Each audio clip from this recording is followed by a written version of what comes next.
Hi hello ನಮಸ್ಕಾರ. ನೀತಿ ಲಾಗ್ಸ್ಗೆ ನಿಮಗೆಲ್ಲ ಪ್ರೀತಿಯ ಸ್ವಾಗತ. So for the first time ನಾನು ಲಾಗ್ಸ್ ಮಾಡ್ತಾ ಇದ್ದೀನಿ. ಯಾಕೋ ಅನಿಸ್ತು ಮಾಡೋಣ ಅಂತ. ಯಾಕಂದರೆ ತುಂಬ ಜನ ಕ್ಯೂರಿಯಾಸಿಟಿ ಇರುತ್ತಲ್ವ, ಆ್ಯಂಕರ್ಸ್ ಲೈಫ್ ಹೆಂಗಿರುತ್ತೆ, ನ್ಯೂಸ್ ರೀಡರ್ಸ್ ಲೈಫ್ ಹೆಂಗಿರುತ್ತೆ ಅಂತ. ಯಾಕಂದರೆ ತುಂಬ ಬೈಕೊಳ್ತಾ ಇರ್ತೀರಾ, ಹೇಳಿದ್ನೇ ಹೇಳ್ತೀರಾ, ಓದಿದ್ನೇ ಓದ್ತೀರಾ, ನಿಮಗೆ ಮಾಡೋ ಕೆಲಸ ಇಲ್ವಾ. ಸೊ ಇದಂತೂ ರೆಗ್ಯುಲರಾಗಿ ಎಲ್ಲರೂ ಹೊಡೆಯೋ ಕಮೆಂಟು. ಸೊ ನಮ್ಮ ಕೆಲಸ ಹೆಂಗಿರುತ್ತೆ, ನಾವು ಲೈಫ್ ಸ್ಟೈಲ್ನ ಹೆಂಗೆ ಮಾಡ್ಕೊಂಡಿದ್ದೀವಿ, ರೆಗ್ಯುಲರಾಗಿ ನಮ್ಮ ಡೇ ಹೆಂಗೆ ಶುರು ಆಗುತ್ತೆ, ಹೆಂಗೆ ಎಂಡ್ ಆಗುತ್ತೆ, ಒಂದು ನ್ಯೂಸ್ ಚಾನಲ್ ಯಾವ ಥರ ರನ್ ಆಗುತ್ತೆ, ನಮ್ಮ ಮೈಂಡಲ್ಲಿ ಏನು ಓಡ್ತಾ ಇರುತ್ತೆ, ಇದೆಲ್ಲವನ್ನ ನಾನು ಈ ಲಾಗ್ಸಲ್ಲಿ ಹೇಳಬೇಕು ಅಂತ ಅಂದ್ಕೊಂಡಿದ್ದೀನಿ. ಆಲ್ಮೋಸ್ಟ್ ನನ್ನ ಹತ್ತಿರದಿಂದ ನೋಡಿದವರಿಗೆ ಸ್ವಲ್ಪ ಇದ್ರ ಬಗ್ಗೆ ಗೊತ್ತಿರುತ್ತೆ ಅನಿಸುತ್ತೆ. ಇನ್ನು ಕೆಲವರಿಗೆ ಇದ್ರ ಬಗ್ಗೆ ತಿಳ್ಕೊಬೇಕು ಅನ್ನೋ ಇಂಟ್ರೆಸ್ಟು ಇರಬಹುದು. ಸೊ ಆ ಕಾರಣಕ್ಕಾಗಿ ಈ ಲಾಗ್ಸ್ ಮಾಡ್ತಾ ಇದ್ದೀನಿ. ಫಸ್ಟ್ ಟೈಮ್ ನಾನು ಟ್ರೈ ಮಾಡ್ತಾ ಇರೋದ್ರಿಂದ ನನಗೆ ಏನೇನು ಮಿಸ್ಟೇಕ್ ಇದ್ರೂ ಕೂಡ ನೀವು ಕಮೆಂಟ್ ಮಾಡಿ. ಅಂದರೆ ಅದು ಪಾಸಿಟಿವ್ ಆರ್ ನೆಗೆಟಿವ್, ನಿಮ್ಗೆ ಏನೇ ಅನಿಸಿದ್ರು ಕೂಡ ನಂಗೆ ಅದು ಕಮೆಂಟ್ ಮಾಡಿ ತಿಳಿಸಿ. ನಿಮಗೆ ಓಕೆ ಚೆನ್ನಾಗಿತ್ತು ಅಂತಂದ್ರೂ ಕಮೆಂಟ್ ಮಾಡಿ, ನೋಡುವ ಮುಂದೆ ಇದನ್ನು ಮುಂದುವರಿಸ್ಕೊಂಡು ಹೋಗಬೇಕು ಅನ್ನೋ ಒಂದು ಐಡಿಯಾ ಇದೆ, ಅದನ್ನು ಮುಂದುವರಿಸ್ತೀನಿ. ಇಲ್ಲ ಚೆನ್ನಾಗಿಲ್ಲ ಅಂತಂದರೂ ಅದನ್ನು ಕಮೆಂಟ್ ಮಾಡಿ. ಯಾಕಂದರೆ ನಾನು ಆಲ್ರೆಡಿ ಯೂಟ್ಯೂಬಲ್ಲಿ ತುಂಬ ಕಂಟೆಂಟ್ಗಳನ್ನ ಹಾಕ್ತಾ ಇದ್ದೀನಿ. ಸೊ ಇದೊಂದು ನಮ್ಮ ಲೈಫಿಗೆ ಸಂಬಂಧಪಟ್ಟಿದ್ದಾಗಿರೋದ್ರಿಂದ ನೀವು ಕಮೆಂಟ್ ಮಾಡಿ. Okay fine. ಇನ್ನು ನನ್ನ ಚಾನಲ್ ಸಬ್ಸ್ಕ್ರೈಬ್ ಮಾಡಿಲ್ಲ ಅಂತಂದರೆ ಅದನ್ನು ಸಬ್ಸ್ಕ್ರೈಬ್ ಮಾಡೋದನ್ನು ಮರಿಬೇಡಿ. ಸಬ್ಸ್ಕ್ರೈಬ್ ಮಾಡಿ ಮಾಡಿ ಮಾಡಿ. ಎಸ್, ನೀತಿ ಜೊತೆಗೆ ಇವತ್ತು ಒಂದು ದಿನ ಕಳಿಬೇಕು, ಅಥವಾ ನೀತಿ ಒನ್ ಡೇ ಹೆಂಗಿರ್ತಾಳೆ ಅಂತ ನಿಮ್ಗೇನಾದರೂ ಕುತೂಹಲ ಇದ್ದರೆ, ಇಂಟ್ರೆಸ್ಟ್ ಇದ್ದರೆ, ಸೊ ನೀವು ಈ ಲಾಗ್ ನೋಡಿದ್ರೆ ನನ್ನ ಜೊತೆಗೆ ಒಂದು ದಿನ ಫುಲ್ ಕಳೆದಂಗೆ ನಿಮಗೆ ಫೀಲ್ ಆಗುತ್ತೆ. ಎಸ್, ನಾನು ನಾರ್ಮಲಾಗಿ ನಿಮ್ಮೆಲ್ಲರ ಥರ ಮನೆ ಕೆಲಸ ಎಲ್ಲ ಮಾಡ್ಕೊಳ್ತೀನಿ, ನಾನೇ ಕೆಲಸ ಮಾಡ್ಕೊಳ್ತೀನಿ. ನೀವು ಅಂದ್ಕೊಂಡಂಗೆ ಏನು ಜುಮ್ ಅನ್ನಂಗಿದಾರಪ್ಪ, ಇವ್ರಿಗೇನು ಕೆಲಸ ಇರಲ್ಲ, ಹೋಗ್ತಾರೆ ಬರ್ತಾರೆ ಮೇಕಪ್ ಮಾಡ್ಕೊಳ್ತಾರೆ ಅನ್ನೋ ಥರ ಅಲ್ಲ. ನಿಮ್ಮ ಲೈಫ್ ಸ್ಟೈಲ್ ಹೇಗಿದೆಯೋ ನಂದು ಹಾಗೇ ಶುರು ಆಗುತ್ತೆ. ಕಸ ಗುಡಿಸು, ಒರೆಸು, ಪಾತ್ರೆ ತೊಳಿ, ಹೊಸಲು ತೊಳಿ, ರಂಗೋಲಿ ಹಾಕು. ಆಮೇಲೆ ಈ ಲಾಗ್ ಬಂದು ಮಂಗಳವಾರದ್ದಾಗಿತ್ತು. ನಾನು ಮಂಗಳವಾರ ಮತ್ತು ಶುಕ್ರವಾರ ಈ 2 ವಾರನ ತುಂಬ ಸೀರಿಯಸ್ ಆಗಿ ತೆಗೆದುಕೊಂಡು ಮದುವೆ ಆದಮೇಲೆ ಮಾಡೋದಕ್ಕೆ ಶುರು ಮಾಡಿದ್ದೀನಿ. ಈ 2 ವಾರ ನಾನ್ ವೆಜ್ ತಿನ್ನಲ್ಲ. ಆಮೇಲೆ ಸಂಪೂರ್ಣ ಮನೆ ಎಲ್ಲನೂ ಕ್ಲೀನ್ ಮಾಡ್ಕೊತೀನಿ ಅವತ್ತು. ಆಮೇಲೆ ಅಡುಗೆ ಮನೆ ಜೊತೆಗೆ ದೇವ್ರ ಮನೆ ಅಂತೂ ತುಂಬ ನೀಟ್ ಮಾಡಿಟ್ಕೊಂಡು, ಅವತ್ತು ನಾನು ಮೂರ್ತಿ ಇಟ್ಟಿರೋದ್ರಿಂದ, ಕಳಸ ಇಟ್ಟಿರೋದ್ರಿಂದ ನೀರು ಚೇಂಜ್ ಮಾಡಬೇಕು, ಎಲೆ ಚೇಂಜ್ ಮಾಡಬೇಕು. ಹಾಗಾಗಿ ಪ್ರತಿ ಮಂಗಳವಾರ ಶುಕ್ರವಾರ ಇದನ್ನು ರೆಗ್ಯುಲರ್ ಆಗಿ ಮಾಡ್ತೀನಿ. ನನಗೆ ಇದೇನು ಕಷ್ಟ ಅಂತಲ್ಲ, ಇಷ್ಟಪಟ್ಟು ಮಾಡ್ತೀನಿ. ಮನಸ್ಸಿಗೊಂದು ನೆಮ್ಮದಿ ಕೊಡುತ್ತೆ. ನನಗೆ ಎಲ್ಲ ಒಳ್ಳೆಯದಾಗತ್ತೆ, ಕೆಲಸ ಆಗುತ್ತೆ, ಅದಕ್ಕೆ ನಾನು ದೇವ್ರನ್ನ ಮಾಡ್ತಿದ್ದೀನಿ ಅಂತ ನಾನು ಹೇಳಲ್ಲ. ಬಟ್ ನಂಗೊಂದು ನೆಮ್ಮದಿ ಸಿಗುತ್ತೆ. ತುಂಬ ಜಂಜಾಟದ ಲೈಫಲ್ಲಿ ಇದೊಂಥರ ಪೀಸ್ ಅಂತ ಅನಿಸುತ್ತೆ. ಅದಕ್ಕೆ ನಾನು ಮಾಡ್ತಾಯಿದ್ದೀನಿ ಆ್ಯಂಡ್ ಇದರಲ್ಲಿ ಖುಷಿ ಇದೆ. ಎಸ್, ಇದು ಮಂಗಳವಾರ ಆಗಿದ್ದರಿಂದ ಸ್ವಲ್ಪ ಬೇಗ ಹೇಳ್ತೀನಿ. ನಾನು 4 ಗಂಟೆಗೆ ಎದ್ದಿದ್ದೆ. ನಾರ್ಮಲ್ಲಾಗಿ ಪೂಜೆ ಎಲ್ಲ ಮಾಡಿದೆ. ಸ್ವಲ್ಪ ಹೊತ್ತು ಕೂತ್ಕೊಂಡು ನಾನು ತುಂಬ ಗಿಂತ್ರ ಅಂತೆಲ್ಲ ಹೇಳ್ದೆ ಇದ್ರೂ ಬರೋದು 4 ಮಂತ್ರನ ಶಿಸ್ತಾಗಿ ಹೇಳ್ತೀನಿ. ಆಮೇಲೆ ತುಂಬ ಭಕ್ತಿಯಿಂದ, ತುಂಬ ಪ್ರೀತಿಯಿಂದ ಪೂಜೆನ ಮಾಡ್ತೀನಿ. ಇದಾದಮೇಲೆ ನಾನು ಆಫೀಸಿಗೆ ಹೋಗಬೇಕಾಗಿತ್ತು. ಸ್ವಲ್ಪ ಲೇಟು ಆಗಿತ್ತು. ಯೂಶ್ವಲಿ ನನ್ನ ತಿಂಡಿ ಅಥವಾ ಊಟನ ವೇಣು ಶಿಫ್ಟ್ ಹೆಂಗಿದೆ ಅನ್ನೋದ್ರ ಮೇಲೆ ಡಿಸೈಡ್ ಮಾಡ್ತೀನಿ. ಅಂದರೆ ಅವ್ನಿಗೆ ಫಸ್ಟ್ ಶಿಫ್ಟ್ ಇದ್ದರೆ 5 ಗಂಟೆಗೆ ಬೆಳಿಗ್ಗೆ ಲಾಗಿನ್ ಇರುತ್ತೆ, ನನಗೆ 7 ಗಂಟೆಗೆ ಲಾಗಿನ್ ಇರೋದ್ರಿಂದ ತಿಂಡಿ ಮಾಡಿದ್ರೆ ಒಬ್ಬಳೇ ತಿನ್ನಬೇಕು. ಅಡುಗೆ ಮಾಡಿದ್ರೆ ಮಧ್ಯಾಹ್ನ ಅವನು ಆಲ್ರೆಡಿ ಆಫೀಸಲ್ಲೇ ಊಟ ಮಾಡ್ಕೊಂಡು ಬಂದುಬಿಡ್ತಾನೆ. ಸೊ ನನಗೆ ಕನ್ಫ್ಯೂಸ್ ಆಗುತ್ತೆ. ನಾನು ಹಾಗಾಗಿ ಶಿಫ್ಟ್ ನೋಡಿ ಡಿಸೈಡ್ ಮಾಡ್ಕೊಳ್ತೀನಿ ಹೆಂಗೆ ಅಡುಗೆ ಮಾಡಬೇಕು ಏನು ಅಂತ. ಸೊ ಇವತ್ತು ವೇಣುದು ಫಸ್ಟ್ ಶಿಫ್ಟ್ ಇತ್ತು, ಅವನು ಆಲ್ರೆಡಿ ಆಫೀಸಿಗೆ ಹೋಗಿದ್ದ. ನಾರ್ಮಲಾಗಿ ನಾನು ಎದ್ದಿದ ತಕ್ಷಣ ಜೀರಾ ನೀರು ಕುಡಿತಾ ಇದ್ದೀನಿ. ಜೀರಿಗೆನ ನೀರಲ್ಲಿ ಕುದಿಸ್ಕೊಂಡು ಆ ನೀರನ್ನು ಖಾಲಿ ಹೊಟ್ಟೆಗೆ ಕುಡಿತಾ ಇದ್ದೀನಿ. ಯಾಕಂದರೆ ನಾನು ಆಫ್ಟರ್ ಪ್ರೆಗ್ನೆನ್ಸಿ ತುಂಬ ಅಂದರೆ ತುಂಬ ದಪ್ಪ ಆಗಿಬಿಟ್ಟಿದೆ. ಈ ಫೀಲ್ಡಲ್ಲಿ ಒಂಚೂರು ಫಿಗರ್ ಮೇಂಟೈನ್ ಮಾಡಬೇಕು ಅಂತ ಹೇಳ್ತಾರೆ. ಆಫೀಸಲ್ಲಿ ತುಂಬ ಬೈತಾರೆ, ದಪ್ಪ ಆದರೆ ನೀವು ಸ್ಕ್ರೀನಲ್ಲಿ ಚೆನ್ನಾಗಿ ಕಾಣ್ತಿಲ್ಲ, ದಪ್ಪ ಕಾಣ್ತಾ ಇದ್ದೀರಾ, ಹಾಗೆ ಹೀಗೆ ಅಂತ. ಸೊ ಅದಕ್ಕೊಂದು ಸ್ವಲ್ಪ ನಾನು ಊಟ ತಿಂಡಿ ಎಲ್ಲ ಕಮ್ಮಿ ಮಾಡಿದ್ದೀನಿ. ಬೆಳಗ್ಗೆ ಎದ್ದು ಒಂದು ಜೀರಾ ನೀರು ಕುಡಿತೀನಿ. ಅಂದರೆ ಊಟನೂ ಇನ್ ಟೈಮಿಗೆ ಮಾಡಲ್ಲ, ಸ್ವಲ್ಪ ಗ್ಯಾಸ್ಟ್ರಿಕ್ ಥರ ಎಲ್ಲ ಆಗಿರುತ್ತೆ, ಅದು ಕುಡಿದ್ರೆ ರಿಲೀಫ್ ಆಗುತ್ತೆ ಅಂತ. ಇದು ಮಧ್ಯಾಹ್ನಕ್ಕೆ ಬಸ್ಸಾರು, ಅನ್ನ, ಪಲ್ಯ ಮಾಡ್ಕೊಂಡಿದ್ದೆ. ಅದನ್ನು ಬ್ಯಾಗಿಗೆ ಹಾಕ್ಕೊಳ್ತಾ ಇದ್ದೆ, ಬಾಕ್ಸಿಗೆ ಹಾಕ್ಕೊಳ್ತಾ ಇದ್ದೆ. ಒಂದು ಕೆಲಾಕ್ಸ್ ತಿಂತಿದ್ದೀನಿ. ಬೆಳಗ್ಗೆ ಅರ್ಲಿ ಮಾರ್ನಿಂಗು ತಿಂಡಿ ಅಂತ ಏನು ಜಾಸ್ತಿ ತಿನ್ನಲ್ಲ, ಕೆಲಾಕ್ಸ್ನ ತಿನ್ಕೊಬಿಡ್ತೀನಿ, ಇದೇ ಸರಿ ಹೋಗುತ್ತೆ. ಇದಕ್ಕೆ ಹಾಲು ಹಾಕ್ಕೊಳ್ತಾರೆ, ಫ್ರೂಟ್ಸು ಹಾಕ್ಕೊಳ್ತಾರೆ, ಬಟ್ ನಾನು ದಪ್ಪ ಆಗಬಾರ್ದು ಅಂತ ಅಲ್ಲ. ಸೊ ಹಾಗಾಗಿ ನಾನು ಅದಕ್ಕೆ ಬಿಸಿನೀರನ್ನು ಹಾಕ್ಕೊಂಡೆ ಆ್ಯಂಡ್ ಆಫೀಸಿಗೆ ರೆಡಿನೂ ಆದೆ.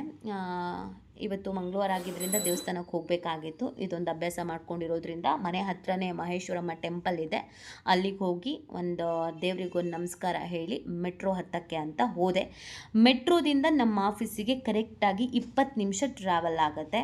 ಮೆಟ್ರೋ ಹತ್ತಿ ನಾನು ಹೋಗಿ ಇಳಿಯೋದು ಮಂತ್ರಿ ಮಹಲ್ ಮೆಟ್ರೋ ಸ್ಟೇಷನ್ನಲ್ಲಿ.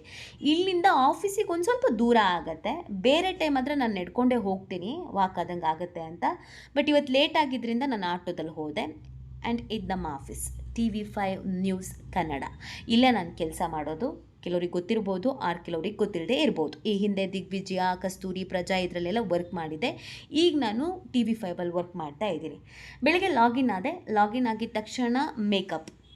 ತುಂಬ ಜನಕ್ಕಿರೋ ಪ್ರಶ್ನೆ, ಮೇಕಪ್ ಯಾಕೆ ಇಷ್ಟು ಮಾಡ್ಕೊತೀರಾ, ಮೇಕಪ್ ಮಾಡಿಕೊಂಡ್ರೆ ನಿಮಗೇನು ಅನಿಸಲ್ವಾ, ರೆಗ್ಯುಲರಾಗಿ ಮೇಕಪ್ಪಲ್ಲಿ ಇರ್ತೀರಲ್ವಾ ಅಂತ. ಅದಕ್ಕೂ ಉತ್ತರ ಕೊಡ್ತೀನಿ, ಏನು ನಮ್ಮ ಕತೆ, ಯಾಕೆ ಮೇಕಪ್ ಆಗಲೇಬೇಕಾ ಅಂತ. ಇದು ಡೆಸ್ಕ್. ಮಾರ್ನಿಂಗ್ ಶಿಫ್ಟ್ ಆಗಿದ್ದರಿಂದ ಸ್ವಲ್ಪ ಕಮ್ಮಿ ಜನ ಇದ್ದರು. ಇದೊಂದು ರನ್ ಡೌನ್ ಅಂತ ರೆಡಿ ಮಾಡಿರ್ತಾರೆ. ಅಂದರೆ ಯಾವ ಸ್ಟೋರಿಗಳು ಹೋಗಬೇಕು, ಯಾವ್ದು ಮೊದಲು ಹೋಗಬೇಕು, ಯಾವ್ದು ಆಮೇಲೆ ಹೋಗಬೇಕು, ಯಾವಾಗ ಬ್ರೇಕ್ ಹೋಗಬೇಕು, ಇದೆಲ್ಲ. ಇದಾದಮೇಲೆ ಇದು ಸ್ಟುಡಿಯೋ ಹಬ್ಬ ಇದ್ದಿದ್ದರಿಂದ ಸೆಟ್ ಹಾಕ್ತಾಯಿದ್ರು. ಸೆಟ್ನ ಒಂದು ಸತಿ ನೋಡ್ಕೊಳ್ಳೋಣ ಅಂತ ಹೋಗಿದ್ದೆ, ಯಾಕಂದರೆ ನೆಕ್ಸ್ಟ್ ಕಾಸ್ಟ್ಯೂಮ್ ಯಾವ್ದು ಹಾಕೋಬೇಕು ಅಂತ ಡಿಸೈಡ್ ಆಗಬೇಕಾಗಿತ್ತು. ಅದಕ್ಕಿಂತ ಮುಂಚೆ ಬುಲೆಟಿನ್ ಇತ್ತು, ರೆಕಾರ್ಡಿಂಗ್ಸು ಇತ್ತು, ಆದರೆ ನ್ಯೂಸ್ ಇತ್ತು. ನ್ಯೂಸಿಗೆ ಪ್ರಿಪೇರ್ ಆಗಿ ಆಮೇಲೆ ರೆಕಾರ್ಡಿಂಗ್ಸ್ ಇದ್ದಿದ್ದರಿಂದ ಫಸ್ಟಿಗೆ ನ್ಯೂಸ್ ಪ್ರಿಪೇರ್ ಆದೆ. ಒಂದು ರೆಡಿ ಮಾಡಿ ಇಟ್ಕೊಂಡಿರ್ತಾರೆ, ಈ ನ್ಯೂಸ್ಗಳು ಹೋಗುತ್ತೆ ಯಾರು ಹೋಗ್ಬೋದು ಅಂತ. ಸ್ಟುಡಿಯೋ ಒಳಗಿಂದಿದ್ದು ನ್ಯೂಸ್ಗೆ ರೆಡಿಯಾಗಿ ಸ್ಟುಡಿಯೋಗೆ ಬಂದೆ. ಸೊ ಸ್ಟುಡಿಯೋದೊಳಗೆ ಹೇಗೆ ನಡೆಯುತ್ತೆ ಅನ್ನೋದನ್ನ ಒಂದ್ಸಲ ನಾನು ಈ ವಿಡಿಯೋದಲ್ಲಿ ಸ್ವಲ್ಪ ಫ್ಲೋ ಬಿಟ್ಟಿದ್ದೀನಿ, ಅಂದರೆ ಹೇಗೆ ತಗೊಳ್ತೀವಿ ಅಂತ, ಅದನ್ನು ನೋಡಿಬಿಡಿ. TV5 ನ್ಯೂಸ್ಗೆ ಸ್ವಾಗತ. ನಾನು ನೀತಿ ವೇಣುಗೌಡ. ಮೊದಲಿಗೆ ಹೆಡ್ಲೈನ್ಸ್. ರೇಣುಕಾಸ್ವಾಮಿ ಕೊಲೆ ಪ್ರಕರಣದಲ್ಲಿ ಸ್ಫೋಟಕ ಸತ್ಯ ಬಯಲು. ಪವಿತ್ರ ಗೌಡಗೆ ಇನ್ಸ್ಟಾದಲ್ಲಿ ಫೋಟೋ ಕಳಿಸಿದ್ದು ನಿಜ. ಇನ್ಸ್ಟಾ ನೀಡಿದ ಮಾಹಿತಿ ಚಾರ್ಜ್ ಶೀಟ್ ನಲ್ಲಿ ಉಲ್ಲೇಖ. ರೇಣುಕಾಸ್ವಾಮಿ ಕೊಲೆ ಕೇಸ್ನಲ್ಲಿ ಮತ್ತೊಂದು ಟ್ವಿಸ್ಟ್. ಇಬ್ಬರು ಆರೋಪಿಗಳ ಸಂಭಾಷಣೆ ರಿಟ್ರೀವ್. ದರ್ಶನ್ ಅಂಡ್ ಟೀಮ್ಗೆ ಮತ್ತಷ್ಟು ಸಂಕಷ್ಟ. ಮೂಡ ಪ್ರಕರಣದಲ್ಲಿ 1 ವಾರ ಸಿಎಂ ರಿಲೀಫ್. ಕೆಲವೇ ಕ್ಷಣಗಳಲ್ಲಿ ಮೈಸೂರಿನ ಚಾಮುಂಡಿ ಬೆಟ್ಟಕ್ಕೆ ಭೇಟಿ. ವಿಶೇಷ ಪೂಜೆ ಸಲ್ಲಿಸಲಿರುವ ಸಿದ್ದರಾಮಯ್ಯ. ಕೋವಿಡ್ ಹಗರಣವನ್ನು ಗಂಭೀರವಾಗಿ ಪರಿಗಣಿಸಿದ ಸರ್ಕಾರ. ವರದಿ ಶಿಫಾರಸು ಆಧರಿಸಿ ಕ್ರಮಕ್ಕೆ ಸಜ್ಜು. ಬಿಜೆಪಿ ನಾಯಕರಿಗೆ ಶುರುವಾಯಿತು ನಡುಕ. ಬಿಎಂಟಿಸಿ ಬಸ್ ಚಾಲಕನ ಜಾಗರೂಕತೆ. ಕಾರಿಗೆ ಡಿಕ್ಕಿ, ಬೈಕ್ ಸವಾರ ಜಸ್ಟ್ ಮಿಸ್. ಪ್ರಶ್ನೆ ಮಾಡಿದ್ದಕ್ಕೆ ಬಸ್ ಡ್ರೈವರ್ ವಾಗ್ವಾದ.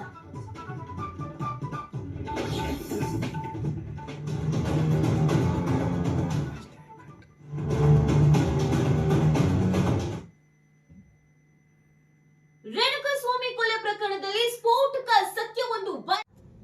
ಹಾಯ್, ಹಲೋ, ನಮಸ್ಕಾರ. ವೆಲ್ಕಮ್ ಟು ವೈರಲ್ ಅಡ್ಡ.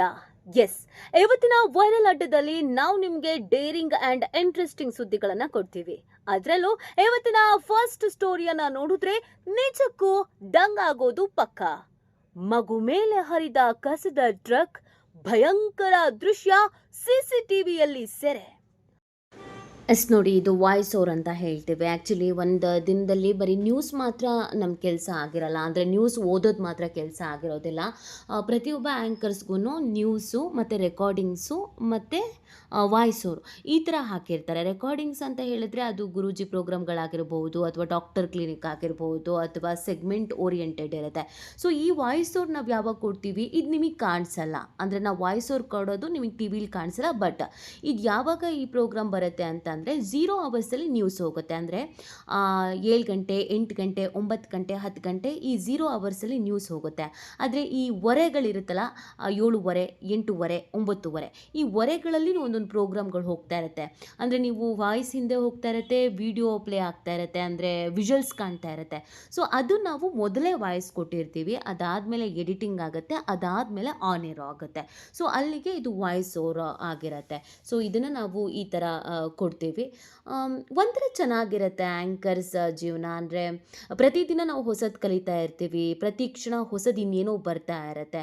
ಆಮೇಲೆ ತುಂಬ ಜನ ನಿಮಗಿರೋದು ಒಂದು ಪ್ರಶ್ನೆ, ಬಿಡ್ರಿ, ನಾನು ತುಂಬ ಜನ ನನಗದನ್ನು ಕೇಳಿದಾಗ ನನಗೆ ಹೆಂಗೆ ಆನ್ಸರ್ ಮಾಡಬೇಕು ಅಂತಲೇ ಗೊತ್ತಾಗಿರಲ್ಲ, ಅಥವಾ ನಂಗೆ ಅದು ಹರ್ಟು ಕೂಡ ಆಗತ್ತೆ. ಏನು ಕೊಟ್ಟಿರ್ತಾರೆ ಅಲ್ವಾ, ನಿಮಗೆ ಕೊಟ್ಟಿರ್ತಾರೆ, ಅದನ್ನು ಓದ್ತೀರಾ ತಾನೇ ನೀವು ಅಂತ ಹೇಳ್ತಾ ಇರ್ತಾರೆ. ನೀವು ಓದೋದಕ್ಕೆ ಮುಂದೆ ಏನಾದ್ರು ಇಟ್ಟಿರ್ತಾರಾ, ಅಥವಾ ಮುಂದೆ ಏನಾದ್ರು ಕಾಣಿಸ್ತಾ ಇರುತ್ತೆ, ಅದನ್ನು ನೋಡ್ಕೊಂಡು ಕೂತ್ಕೊಂಡು ಓದ್ತೀರಾ ಅಲ್ವಾ, ನೀವು ಟಿ ಪಿ ಇರುತ್ತೆ ಅಲ್ವಾ ಅಂತ ಹೇಳ್ತಾ ಇರ್ತಾರೆ. ಎಸ್, ಆಲ್ಮೋಸ್ಟು ನೀವು ಹೇಳ್ದಂಗೆ ನಮಗೆ ಮೊದಲೇ ಸ್ಕ್ರಿಪ್ಟ್ ಸಿಗುತ್ತೆ ಅಥವಾ ನಾವು ನೋಡ್ಕೊಂಡಿರ್ತೀವಿ, ಫೈನ್. ಹೌದು. ಆದರೆ ನಿಮಗೆ ತುಂಬ ಜನಕ್ಕೆ ಗೊತ್ತಿಲ್ದಿರೋ ತುಂಬ ವಿಚಾರ ಏನು ಅಂತಂದರೆ, ನಮಗೆ ಈ ಪುಸ್ತಕದಲ್ಲಿ ಬರೆದಿರುತ್ತಲ್ಲ, ರಾಮನು ಕಾಡಿಗೆ ಹೋದನು ಆ ನಂತರದ ಆ ಥರ ನಮಗೆ ಕೊಡಲ್ಲ. ಪಾಯಿಂಟ್ ಟು ಪಾಯಿಂಟ್ ಕೊಡ್ತಾರೆ. ಈಗ ಯಾವುದೋ ಒಂದು ಬ್ರೇಕಿಂಗ್ ನ್ಯೂಸ್ ಅಂತ ನಾವು ಏನು ಹೇಳ್ತೀವಿ, ಅದನ್ನು ನಾವು ಮೊದಲೇ ಪ್ರಿಪೇರ್ ಆಗಿರಲ್ಲ. ನ್ಯೂಸಲ್ಲಿ ಕೂತ ಮೇಲೆ ಅದು ಅಪ್ಡೇಟ್ ಆಗಿರುತ್ತೆ, ನಮಗೆ ಅದನ್ನು ಹೇಳ್ತಾರೆ, ನಾವು ಅದನ್ನು ಹೇಳಬೇಕಾಗತ್ತೆ. ಸೊ ನಮಗೆ ಎಲ್ಲನೂ ಸ್ಕ್ರಿಪ್ಟ್ ನಮ್ಮ ಕೈಯಲ್ಲಿರಲ್ಲ. ಎಷ್ಟೋ ಸಲ ನಿಮಗೊಂದು ಚಿಕ್ಕ ಎಕ್ಸಾಂಪಲ್ ಹೇಳ್ತೀನಿ. ನಾನು ಯಾವುದೋ ಒಂದು ನ್ಯೂಸಿಗೆ ರೆಡಿಯಾಗಿ ಹೋಗಿರ್ತೀನಿ, ಅರ್ಧ ಗಂಟೆ ಈ ನ್ಯೂಸ್ ಹೋಗುತ್ತೆ ಅಂತ ನಾನು ರೆಡಿಯಾಗಿ ಹೋಗಿರ್ತೀನಿ. ನಾನು ಅಲ್ಲಿ ಹೋಗಿ ಕೂತ ಮೇಲೆ 11 ಗಂಟೆಗೆ ನ್ಯೂಸ್ ಶುರುವಾಗಿ 11:05ಕ್ಕೆ ಯಾರೋ ಒಬ್ಬ ಮಹಾನ್ ವ್ಯಕ್ತಿ, ಅದು ಸಿನಿಮಾ ಸ್ಟಾರ್ ಆಗಿರ್ಬೋದು ಅಥವಾ ಪೊಲಿಟಿಕಲ್ ಲೀಡರ್ ಆಗಿರ್ಬೋದು, ಯಾರೋ ಒಬ್ಬರು ಹಾರ್ಟ್ ಅಟ್ಯಾಕ್ ಆಗಿ ಡೆತ್ ಆಗ್ತಾರೆ. ಸೊ ಆಗ ನಮಗೆ ಇಮಿಡಿಯೇಟಾಗಿ ಅವ್ರು ಸ್ಕ್ರಿಪ್ಟ್ ಕೊಡೋ ತನಕ ನಾವು ಕಾಯೋಕ್ಕಾಗಲ್ಲ. ಯಾಕಂದರೆ ನಿಮಗೆ ಗೊತ್ತಿದೆ, ನಮ್ಗೆ ತುಂಬ ಕಾಂಪಿಟೇಷನ್ ಇರೋದು. ಯಾರು ಫಸ್ಟು ಬ್ರೇಕಿಂಗ್ ಹೊಡಿತಾರೆ, ಯಾರು ಫಸ್ಟು ಬ್ರೇಕಿಂಗ್ ಪಂಚ್ ಮಾಡ್ತಾರೆ ಅನ್ನೋದು. ಸೊ ಹಾಗಾಗಿ ಸ್ಕ್ರಿಪ್ಟು ಮಾಡಿಕೊಂಡು ಅದನ್ನು ತಂದು ನಮಗೆ ಕೊಟ್ಟು ನಾವು ಅದನ್ನು ನೋಡ್ಕೊಂಡು ಓದೋಷ್ಟು ಪುರ್ಸೋತಿರೋದಿಲ್ಲ. ನಮಗೆ ಇ ಪಿ ಅಂತ ಒಂದು ಕೊಟ್ಟಿರ್ತಾರೆ ಕಿವಿಗೆ ಹಾಕ್ಕೊಳ್ಳೋದಕ್ಕೆ ಅಂತ. ಅಲ್ಲಿ ಹಿಂಗೆ ಯಾರೋ ಒಬ್ಬರು XZ ಯಾರೋ ಒಬ್ಬರು ನೀತಿ ಉರ್ದು ಹೀಗಾಗ್ಬಿಟ್ಟಿದೆ, ಹಾಸ್ಪಿಟ್ಲಿಗೆ ಕರ್ಕೊಂಡು ಹೋಗಿದ್ದಾರೆ, ಇಷ್ಟೇ ನಮಗೆ ಹೇಳ್ತಾರೆ. ನಾವು ಅವಾಗ ಅವ್ರು ಯಾರು, ಅವರು ಸಚಿವರೋ ಅಥವಾ ಮುಖ್ಯಮಂತ್ರಿನೋ ಆಗಿದ್ದರೆ ಅವರು ಮಾಜಿ ಮುಖ್ಯಮಂತ್ರಿಗಳು, ಅವ್ರಿಗೆ ಇಷ್ಟು ವರ್ಷ ವಯಸ್ಸಾಗಿತ್ತು, ಇಷ್ಟು ವರ್ಷ ಸೇವೆ ಸಲ್ಲಿಸಿದ್ರು, ಈ ಪಕ್ಷದಲ್ಲಿ ಇದ್ದರು, ಈಗ ಈ ಥರ ಆಗಿದೆ, ಅದನ್ನೆಲ್ಲನೂ ನಾವು ಹೇಳಬೇಕು. ಅಂದರೆ ನಮಗೆಲ್ಲ ವಿಚಾರದ ಬಗ್ಗೆನೂ ಗೊತ್ತಿರಬೇಕು. ಸೊ ಹಾಗಾಗಿ ಆ್ಯಂಕರ್ಸ್ ಲೈಫು ನೀವು ಅಂದ್ಕೊಂಡಷ್ಟು, ನೀವು ಬಂದು ಬಯ್ಯೋ ಅಷ್ಟು ಈಸಿಯಾ ಅಂತೂ ಖಂಡಿತ ಇಲ್ಲ. ಹೇಳಿದ್ನೇ ಹೇಳ್ತಾರೆ ಅಂತ ಹೇಳ್ತಿರಲ್ಲ, ನೀವು ಏನು ನೋಡ್ತಿರೋ, ನಿಮಗೇನು ನೋಡೋದಕ್ಕೆ ಇಷ್ಟನೋ ಅದನ್ನೇ ಹೇಳಬೇಕಾಗತ್ತೆ. TRP ಅಂತ ಅಂದಾಗ ನಿಮಗೇನು ಇಂಟ್ರೆಸ್ಟ್ ಇದೆ ಅದಕ್ಕೆ TRP ಬಂದಿರುತ್ತೆ, ಹಾಗಾಗಿ ನಾವು ಅದನ್ನು ಹೇಳ್ತೀವಿ. ಎಸ್, ಓಕೆ, ಇದು ತುಂಬ ನಾನು ಡ್ರ್ಯಾಗ್ ಮಾಡಿದೆ ಅಂತ ಅನಿಸ್ತಾ ಇದೆ. ಫೈನ್, ವಾಪಸ್ ಬರ್ತೀನಿ. ಇದು ನಾರ್ಮಲಾಗಿ ನಾನು ಮೇಕಪ್ ಆಗ್ತಾ ಇರೋದು ಯಾಕೆ, ರೆಡಿ ಆಗ್ತಿರೋದು ಯಾಕೆ ಅಂತಂದರೆ, ಇದೊಂದು ಸ್ವಲ್ಪ ಡಿಫ್ರೆಂಟ್ ನ್ಯೂಸ್ ಥರ ಅಲ್ಲ. ಹಬ್ಬಗಳು ನಿಮಗೆ ಗೊತ್ತಿರಲಿ ಅಥವಾ ಅವ್ರಿಗೆ ಗೊತ್ತಿರತ್ತೆ, ಎಲ್ಲ ನ್ಯೂಸ್ ಚಾನಲ್ಗಳಲ್ಲಿ ಅಥವಾ ಎಲ್ಲ ಎಂಟರ್ಟೈನ್ಮೆಂಟ್ ಚಾನಲಲ್ಲಿ ಈ ಗೌರಿ ಹಬ್ಬ, ಗಣೇಶ ಹಬ್ಬ ಅಂದರೆ ಅವತ್ತು ಹೋಗೋ ಪ್ರೋಗ್ರಾಮು ಅವತ್ತೇ ಟೆಲಿಕಾಸ್ಟ್ ಆಗಲ್ಲ. ಅಂದರೆ ಅವತ್ತೇ ರೆಕಾರ್ಡಿಂಗ್ ಅಥವಾ ಅವತ್ತೇ ಲೈವ್ ಅಲ್ಲ, 2-3 ದಿನದ ಹಿಂದೆನೇ ರೆಕಾರ್ಡ್ ಆಗಿರುತ್ತೆ. ನಮ್ಮಲ್ಲೂ ಕೂಡ ಗೌರಿ ಗಣೇಶ ಹಬ್ಬಕ್ಕೆ ತುಂಬ ಸ್ಪೆಷಲ್ ಪ್ರೋಗ್ರಾಮ್ಸ್ಗಳಿದ್ವು. ಇಬ್ಬರು ಹೀರೋಯಿನ್ಸ್ದ ಇಂಟರ್ವ್ಯೂ ಇತ್ತು, ಇಬ್ಬರು ಗುರೂಜಿಗಳ ಇಂಟರ್ವ್ಯೂ ಇತ್ತು. ಇದು ಮಂಗಳವಾರದಲ್ಲಾಗಿದ್ದರಿಂದ ಇಲ್ಲಿ ಬೃಂದಾ ಆಚಾರ್ಯ, ಕೌಸಲ್ಯ ಸುಪ್ರಜಾರಾಮ ಸಿನಿಮಾದ ಹೀರೋಯಿನ್ ಅವರ ಇಂಟರ್ವ್ಯೂ ಇತ್ತು. ಸೊ ಅವ್ರು ಬರ್ತಾರೆ ಅನ್ನೋ ಕಾರಣಕ್ಕೆ ನಾನು ರೆಡಿ ಆಗ್ತಾ ಇದ್ದೆ. ನಿಮಗೆಲ್ಲ ಇರೋ ನಾರ್ಮಲ್ ಒಂದು ಕ್ಯೂರಿಯಾಸಿಟಿಯ ಪ್ರಶ್ನೆ, ಬಟ್ಟೆ ನಿಮ್ಮದೇನಾ ಅಥವಾ ಆಫೀಸಲ್ಲಿ ಕೊಡ್ತಾರಾ ಅಂತ ಅಲ್ವಾ? ಸೊ ಬ್ಲೇಸರ್ಸ್, ನಾವು ನ್ಯೂಸಿಗೆ ಹಾಕೋ ಬ್ಲೇಸರ್ಸ್ ಎಲ್ಲ ಆಲ್ಮೋಸ್ಟ್ ಆಫೀಸ್ದೇ ಇರುತ್ತೆ. ಯಾಕಂದರೆ ನಾವೇನು ಬ್ಲೇಸರ್ನ ಹೊರಗಡೆ ಹಾಕ್ಕೊಂಡು ಓಡಾಡಲ್ಲ, ನಾವು ಹಂಗಾಗಿ ಅದು ತಗೊಳ್ಳೋಕ್ಕೂ ಹೋಗಲ್ಲ. ಆದರೆ ಈ ಥರ ನಾವು ಯಾವುದಾದ್ರೂ ಹಬ್ಬ ಅಥವಾ ಯಾವ್ದಾದ್ರು ಸ್ಪೆಷಲ್ ಪ್ರೋಗ್ರಾಮು ಈ ಥರ ಎಲ್ಲ ಇದ್ದಾಗ ಆಲ್ಮೋಸ್ಟ್ ಎಲ್ಲ ಆ್ಯಂಕರ್ಸೂ ಕೂಡ ಅವರ ಪರ್ಸ್ನಲ್ ಜುವೆಲ್ಸು, ಅವರ ಪರ್ಸ್ನಲ್ ಬಟ್ಟೆನೇ ಹಾಕ್ತಾರೆ. ನಾನು ಕೂಡ ನನ್ನ ಪರ್ಸ್ನಲ್ ಬಟ್ಟೆಯನ್ನೇ ಯೂಸ್ ಮಾಡ್ತೀನಿ. ನಮ್ಮ ಅಕ್ಕಂದು, ನಮ್ಮ ಅಮ್ಮಂದು, ನಮ್ಮ ಅತ್ತೆದು, ನನ್ನ ಕಸಿನ್ಸ್ದು, ನನ್ನ ಸಿಸ್ಟರ್ಸ್ದು ಎಲ್ಲ ನಾನು ಹಾಕ್ತಾ ಇರ್ತೀನಿ. ಸೊ ಇವತ್ತೊಂದು ಪ್ರೋಗ್ರಾಮ್ ಇದೆ ಅಂತ ಇದಂತೂ ನನ್ನ ಬಟ್ಟೆನೇ. ಇನ್ನು ಮೇಕಪ್ ಬಗ್ಗೆ, ಸೊ ಇವರು ನಮ್ಮ ಆಫೀಸ್ನ ಎಂಪ್ಲಾಯಿಗಳೇ ಆಗಿರ್ತಾರೆ. ನಮಗೆ ಹೇರ್ ಸ್ಟೈಲ್ ಮಾಡೋದಕ್ಕೆ ಅಂತ, ಮೇಕಪ್ ಮಾಡೋದಕ್ಕೆ ಅಂತ, ಕಾಸ್ಟ್ಯೂಮ್ಗೆ ಅಂತ ಸಪ್ರೇಟ್ ಆದ ಎಂಪ್ಲಾಯೀಸ್ಗಳನ್ನು ತೆಗೆದುಕೊಂಡಿರ್ತಾರೆ. ನಮಗೆ ಯಾವ ಪ್ರೋಗ್ರಾಮಿಗೆ ಯಾವ ಬಟ್ಟೆ ಸೂಟು ಅನ್ನೋದನ್ನು ಅವರು ಡಿಸೈಡ್ ಮಾಡ್ತಾರೆ. ಅವರು ಈ ಬಟ್ಟೆನ ಎತ್ತಿಡ್ತಾರೆ. ಜೊತೆಗೆ ನಮಗೆ ಹೇರ್ ಸ್ಟೈಲ್, ಯಾವ ಪ್ರೋಗ್ರಾಮ್ಗೆ ಯಾವ ಹೇರ್ ಸ್ಟೈಲ್ ಮ್ಯಾಚ್ ಆಗುತ್ತೆ ಅನ್ನೋದನ್ನು ಕೂಡ ಅವ್ರು ಮೊದಲೇ ಡಿಸೈಡ್ ಆಗಿರ್ತಾರೆ. ಆ ಹೇರ್ ಸ್ಟೈಲ್ನೇ ನಮಗೆ ಮಾಡ್ತಾರೆ. ಮೇಕಪ್ ಕೂಡ ಅವ್ರಿಗೆ ಯಾವ ಥರ ಮೇಕಪ್ ಬೇಕು ಅನ್ನೋದನ್ನ ಮಾಡ್ತಾರೆ.